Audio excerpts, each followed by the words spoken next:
Right, here we are at the location, last known, almost certain location of King Alfred's remains. He initially died in 899 and was first interred at the Old Minster, which was immediately next to, once it had been built, the cathedral, which was consecrated in 1093.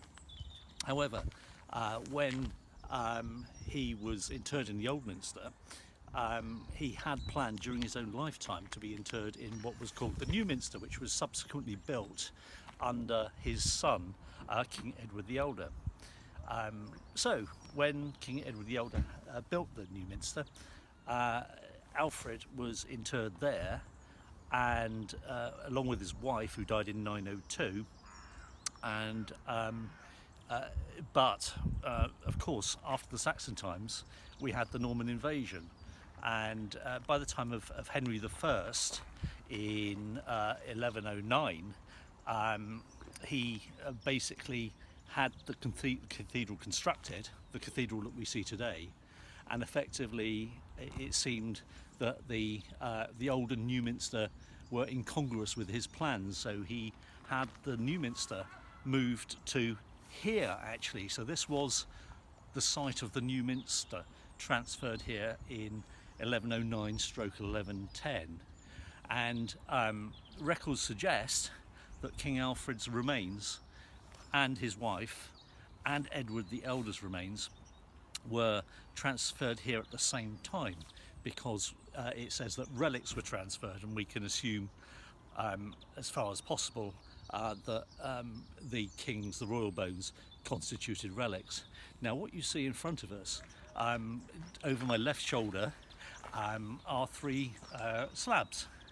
Now where we are is the what is thought to be the altar place of the New Minster, once transferred here and then became known as Hyde Abbey, because it was in a part of just outside of Winchester to the north. It became known as Hyde Abbey. Anyway, they were interred there as far as we know, but the story is more complicated, because at the time of the dissolution of the monasteries, which was in 1538-1539, the monastery at Hyde Abbey here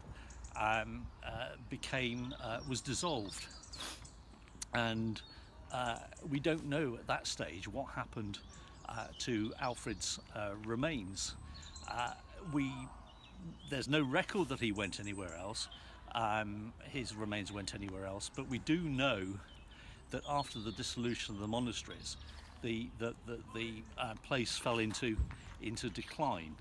And if we skip forward to 1766, we have the building of a prison here, and there's some record that when the prison was being built here, that the prisoners didn't really have much regard for what was under the ground, and there was a suggestion that bones and whatnot were scattered about.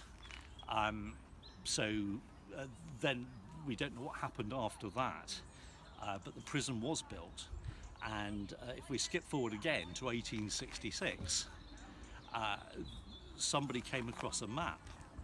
A man called Mellor, I believe, came across a map which was of a captain, it might be a Captain Hawkins or something similar, which said the bones had been interred near a spring. Anyway, he dug and he found some bones. Those bones were then sold to a Reverend William Williams, who was the vicar up at the church, which is only a few hundred, well, less than that, yards away from here, called St. Nicholas, and they were put in a grave which was then opened up, and they were subject to carbon dating analysis, but it was found that they were not, or could not have been, the bones of King Alfred or his contemporaries. So we think that this is the place, we can be as sure as we can be that this is the last known place for King Alfred's remains. But three things, there's the opportunity for three things to have gone wrong.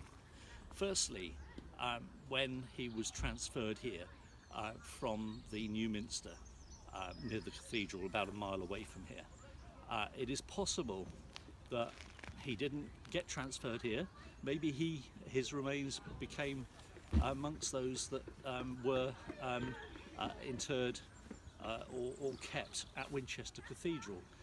In other words, the other Anglo-Saxon kings that you can see there. And he may have been famously in 1642, the parliamentary forces went into the cathedral and they scattered the bones around, and the bones were put back in boxes and they were all mixed up and nobody knew which box was what, and he may be amongst that. The other possibility is that at the time of the dissolution of the monasteries, that they took some sort of measure to make sure that he wasn't endangered and he was transferred somewhere else. There's no record of that, but it has to be a possibility. The other thing is, in 1141, Hyde Abbey was badly affected by a fire in the battles between King Stephen and Matilda, and one wonders whether he might have been moved for safety's sake then. So ultimately, all we can say is that we cannot be sure today where King Alfred's remains are. St Nicholas's Church, which is near Hyde Abbey, which you will have seen in the other video. And what are we doing around the back of St Nicholas's church? Now you may recall that in 1866 John Mellor dug up remains of what he thought were King Alfred and maybe his wife Ealhswith and maybe his son King Edward the Elder. He sold those remains to a William Williams, who was a reverend here at this church, and the reverend here, William Williams, interred these in an unmarked grave, which you will see just to my left here. It was only a few years ago that these remains were brought back to the surface and tested, radiocarbon dated. Unfortunately, it was discovered that they were not Saxon and therefore could not be the remains of King Alfred, Ealhswith or Edward the Elder.